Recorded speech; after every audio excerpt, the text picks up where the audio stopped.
नमस्कार। आकाशवाणी से दोपहर समाचार के साथ मैं जागृति शर्मा।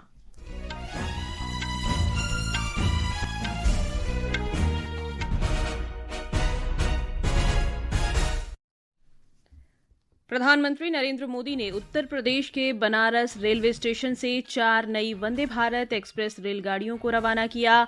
कहा, वंदे भारत, नमो भारत और अमृत भारत जैसी ट्रेनें भारतीय रेलवे की अगली पीढ़ी की नींव रख रही हैं।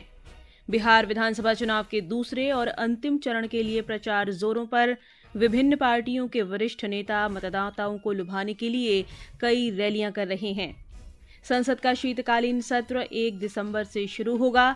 राष्ट्रपति द्रौपदी मुर्मू अंगोला और बोत्सवाना की एक सप्ताह की यात्रा पर रवाना। जम्मू कश्मीर में कुपवाड़ा जिले के केरन सेक्टर में सुरक्षा बलों के साथ मुठभेड़ में 2 घुसपैठिए मारे गए।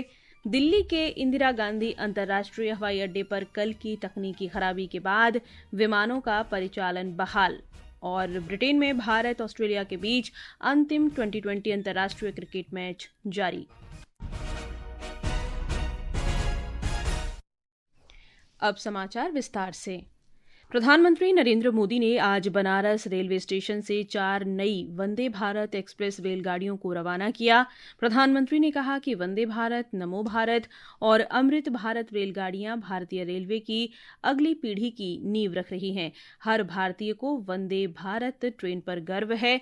ये ट्रेन भारतीयों के लिए, भारतीयों द्वारा और भारतीयों के लिए बनाई गई है। आज देश के अलग अलग हिस्सों में नई वंदे भारत ट्रेनों की शुरुआत हो रही है। काशी से खजुराहो वंदे भारत के अलावा फिरोजपुर दिल्ली वंदे भारत, लखनऊ सहारनपुर वंदे भारत और एर्नाकुलम बेंगलुरु वंदे भारत, इसको भी हरी झंडी दिखाई गई है। इन 4 नई ट्रेनों के साथ ही अब देश में 160 से ज्यादा नई वंदे भारत ट्रेनों का संचालन होने लगा है।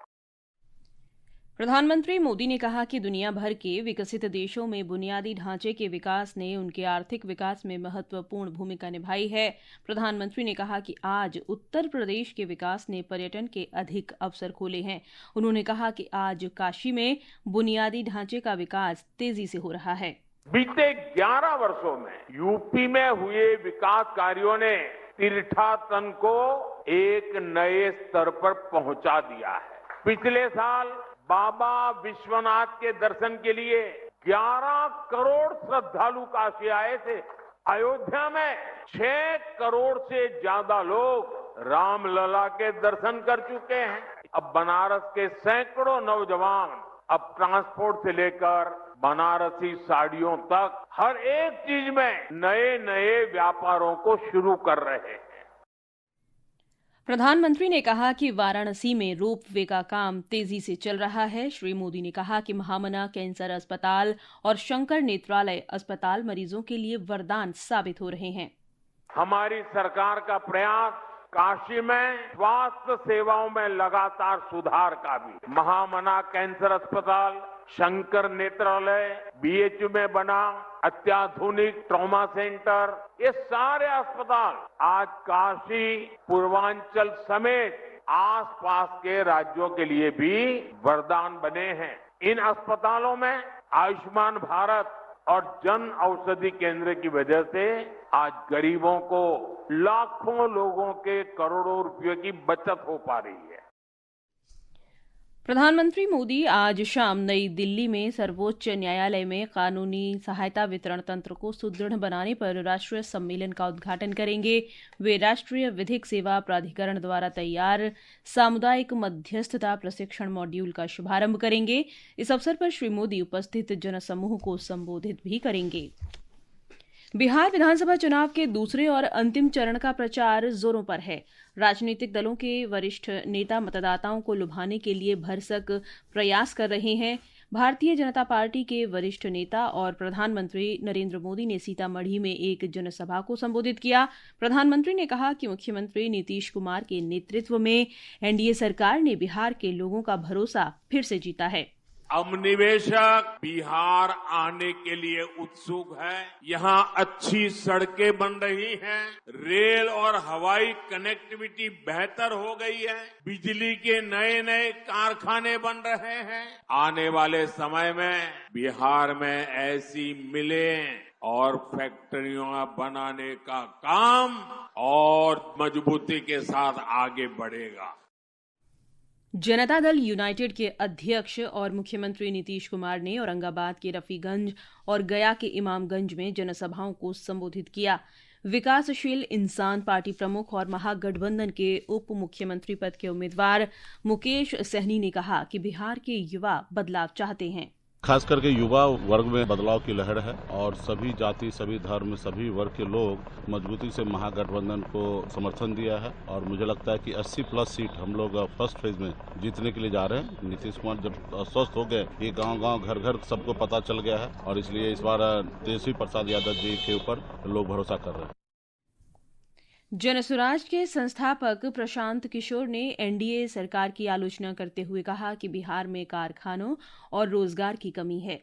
और ब्यौरा हमारे संवाददाता से। बेतिया में भाजपा के वरिष्ठ नेता और प्रधानमंत्री नरेंद्र मोदी ने दावा किया कि इस बार विधानसभा चुनाव में एनडीए भारी बहुमत से चुनाव जीतने वाला है। श्री मोदी ने कहा कि यह जीत विकास की बड़ी जीत बनने वाली है। वहीं पूर्णिया में एनडीए प्रत्याशियों के समर्थन में चुनावी सभा को संबोधित करते हुए भाजपा के वरिष्ठ नेता और केंद्रीय गृह मंत्री अमित शाह ने कहा कि राष्ट्रीय जनता दल और कांग्रेस लोगों को अलग अलग मुद्दों के नाम पर गुमराह करने का प्रयास कर रहे हैं। कांग्रेस की वरिष्ठ नेता प्रियंका गांधी ने कहा कि महागठबंधन और कांग्रेस सभी वर्गों को समान प्रतिनिधित्व देने के लिए कृत संकल्प है। धर्मेंद्र कुमार राय, आकाशवाणी समाचार, पटना।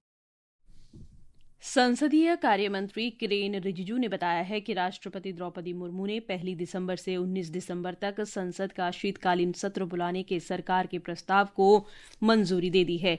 श्री रिजिजू ने कहा कि सरकार एक रचनात्मक और सार्थक सत्र की आशा कर रही है जो लोकतंत्र को मजबूत करे और देशवासियों की आकांक्षाओं को पूरा करे। ये समाचार हमारी वेबसाइट www.newsonair.gov.in और हमारे न्यूज ऑन एआईआर ऐप पर भी उपलब्ध हैं।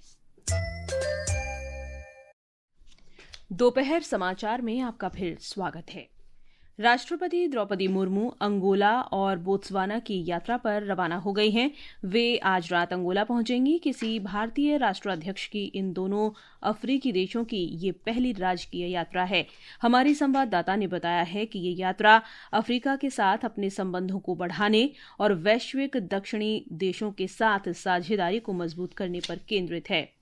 हाल के वर्षों में भारत अफ्रीका संबंधों का तेजी से विस्तार हुआ है। वर्ष 2018 में प्रधानमंत्री नरेंद्र मोदी ने युगांडा की संसद को संबोधित करते हुए इस क्षेत्र में भारतीय कूटनीति के सहयोगात्मक दृष्टिकोण को रेखांकित किया था। Our development partnership will be guided by your priority. It will be on terms that will be comfortable for you, that will liberate your potential and not constrain your future.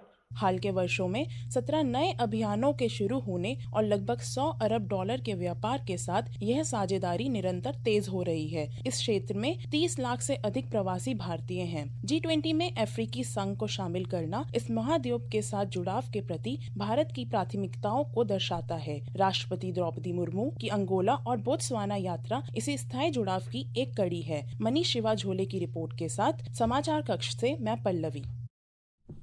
प्रधानमंत्री नरेंद्र मोदी उत्तराखंड की स्थापना के रजत जयंती समारोह के उपलक्ष्य में आयोजित कार्यक्रम में भाग लेने के लिए कल देहरादून जाएंगे। इस यात्रा के दौरान प्रधानमंत्री एक स्मारक डाक टिकट जारी करेंगे और समारोह को संबोधित करेंगे। नरेंद्र मोदी सरकार द्वारा कई क्षेत्रों में जीएसटी दरों में कटौती के साथ 22 सितंबर को शुरू किए गए जीएसटी बचत उत्सव से देश भर के नागरिकों को लाभ मिल रहा है। इसी कड़ी में आज हमारे संवाददाता बता रहे हैं कि अगली पीढ़ी के जीएसटी सुधारों से मणिपुर की अर्थव्यवस्था को कैसे बढ़ावा मिल रहा है। नए जीएसटी सुधारों से मणिपुर के कारीगरों, किसानों और छोटे व्यवसायों को वित्तीय राहत मिलने के साथ साथ समावेशी विकास को भी राहत प्रदान की है। संशोधित कर ढांचे के अंतर्गत पैकेज कॉफी पर कर की दर 18% से घटाकर 5% कर दी गई है, जिससे राज्य के कॉफी उद्योग को बढ़ावा मिला है। जीएसटी में की गई कटौती से उखरूल, सेनापति और चंदेल जैसे कॉफी उत्पादन वाले जिलों को विशेष लाभ हुआ है। सरकार के इस कदम से प्रसंस्करण, पैकेजिंग और वितरण क्षेत्रों में नए रोजगार के अवसर भी उत्पन्न हो रहे हैं। इसके साथ ही प्रसंस्कृत खाद्य पदार्थ जैसे बांस की कोपले, किण्वित खाद्य पदार्थ और सब्जियों से बने उत्पादों पर भी जीएसटी की दरें 5% कर दी गई हैं। इसके साथ ही राज्य में कई आवश्यक वस्तुओं पर कर कम हुआ है, जिससे स्थानीय उत्पाद अधिक किफायती हुए हैं और क्षेत्रीय उद्योगों व आजीविकाओं को भी बढ़ावा मिला है। नए जीएसटी सुधारों के तहत इस युक्तिकरण का उद्देश्य अधिक मांग को प्रोत्साहित करना, रोजगार को संरक्षित करना और मणिपुर में ग्रामीण और शिल्प अर्थव्यवस्था को मजबूत करना है। सौम्या के साथ अमन यादव, आकाशवाणी समाचार, दिल्ली। राष्ट्र वंदे मातरम गीत की 150वीं वर्षगांठ मना रहा है। ये एक ऐसा गीत है जिसने पीढ़ियों को एकजुट करने और राष्ट्रीय भावना का जश्न मनाने के लिए प्रेरित किया। वंदे मातरम जैसे अमर गीत की रचयिता पर प्रस्तुत है एक रिपोर्ट। राष्ट्रगीत वंदे मातरम के रचयिता बंकिम चंद्र चट्टोपाध्याय भारत के अग्रणी साहित्यकारों में से एक और आधुनिक भारतीय साहित्य के अग्रदूत थे। 1838 में बंगाल क्षेत्र में जन्मे बंकिम चंद्र ने एक सुधारक की दृष्टि को अपनी कलम और कल्पना की शक्ति के साथ जोड़ा। भारतीय कथा साहित्य में एक नए युग की शुरुआत करते हुए उन्होंने 1865 में अपना पहला बंगाली उपन्यास दुर्गेश नंदिनी लिखा। उनके प्रसिद्ध उपन्यास आनंदमठ में देशभक्ति पूर्ण भजन वंदे मातरम पहली बार प्रकाशित हुआ था। ये कविता उनके साहित्यिक पत्रिका बंग दर्शन में पहली बार धारावाहिक के रूप में प्रकाशित हुई थी और बाद में 1882 में आनंद मठ के पूर्ण संस्करण में शामिल की गई थी। ये गीत मातृभूमि को शक्ति, समृद्धि और दिव्यता के अवतार के रूप में प्रस्तुत करता है और भारत की एकता और स्वाभिमान की जागृत भावना को कविता का स्वर देता है। वंदे मातरम के साथ बंकिम चंद्र चट्टोपाध्याय की अमूल्य विरासत भारत के स्वतंत्रता संघर्ष के इतिहास में गुंजायमान रहेगी। शिवांग और सौम्या की रिपोर्ट के साथ समाचार कक्ष से मैं मुकेश कुमार बल। ये समाचार आकाशवाणी से प्रसारित किए जा रहे हैं। ताज़ा समाचार जानने के लिए आप हमारे social media handle x@AIR News Hindi को फॉलो कर सकते हैं। ये आकाशवाणी है। जम्मू कश्मीर में कुपवाड़ा जिले के केरन सेक्टर में कल रात सुरक्षा बलों के साथ मुठभेड़ में 2 घुसपैठिए मारे गए। सेना के प्रवक्ता ने बताया कि बलों ने नियंत्रण रेखा पार करने की कोशिश कर रहे आतंकवादियों के एक समूह को रोका। इलाके में अभियान जारी है। छत्तीसगढ़ के गरियाबंद जिले में 7 माओवादियों ने समर्पण कर दिया है। इन पर कुल 37 लाख रुपए का इनाम घोषित किया गया था। नई दिल्ली के इंदिरा गांधी अंतर्राष्ट्रीय हवाई अड्डे पर सभी विमानों का परिचालन आज बहाल हो गया है। नई दिल्ली हवाई अड्डे ने एक बयान में कहा है कि सभी उड़ानों का परिचालन सामान्य हो गया है। सभी यात्रियों को उड़ानों की जानकारी के लिए संबंधित एयरलाइंस के साथ संपर्क बनाए रखने की भी सलाह दी गई है। राष्ट्रपति डोनाल्ड ट्रंप और हंगरी के प्रधानमंत्री के बीच हुई बैठक के बाद अमेरिका ने हंगरी को रूस से तेल और गैस खरीद पर अमेरिका के प्रतिबंधों से 1 साल की छूट दे दी है। इसके अलावा हंगरी ने लगभग $60 करोड़ मूल्य के अनुबंधों के साथ अमेरिका से प्राकृतिक गैस खरीदने की प्रतिबद्धता व्यक्त की है। ब्रिस्बेन के गाबा में भारत और ऑस्ट्रेलिया के बीच 5वां और अंतिम T20 क्रिकेट मैच खराब मौसम के कारण रुका हुआ है। मैच रोके जाने तक भारत ने 4 ओवर और 5 गेंद में बिना किसी नुकसान के 52 रन बना लिए थे। शुभमन गिल 29 और अभिषेक शर्मा 23 रन बनाकर क्रीज पर हैं। ऑस्ट्रेलिया ने टॉस जीतकर पहले गेंदबाजी का फैसला किया है। घरेलू शेयर बाजार सेंसेक्स और निफ्टी लगातार दूसरे सप्ताह गिरावट के साथ बंद हुए। सप्ताह के 3 कारोबारी सत्रों में बाजार में गिरावट दर्ज की गई। सप्ताह के दौरान सेंसेक्स 722 अंक गिरकर 83,216, निफ्टी 230 अंक फिसलकर 25,492 पर बंद हुआ। उपराष्ट्रपति सीपी राधाकृष्णन और प्रधानमंत्री नरेंद्र मोदी ने भारतीय जनता पार्टी के अनुभवी नेता लालकृष्ण आडवाणी को उनके 98वें जन्मदिन पर आज शुभकामनाएं दी हैं। अंत में मुख्य समाचार एक बार फिर। प्रधानमंत्री नरेंद्र मोदी ने उत्तर प्रदेश के बनारस रेलवे स्टेशन से 4 नई वंदे भारत एक्सप्रेस रेलगाड़ियों को रवाना किया। कहा, वंदे भारत, नमो भारत और अमृत भारत जैसी ट्रेनें भारतीय रेलवे की अगली पीढ़ी की नींव रख रही हैं। बिहार विधानसभा चुनाव के दूसरे और अंतिम चरण के लिए प्रचार जोरों पर। विभिन्न पार्टियों के वरिष्ठ नेता मतदाताओं को लुभाने के लिए कई रैलियां कर रहे हैं। संसद का शीतकालीन सत्र 1 दिसंबर से शुरू होगा।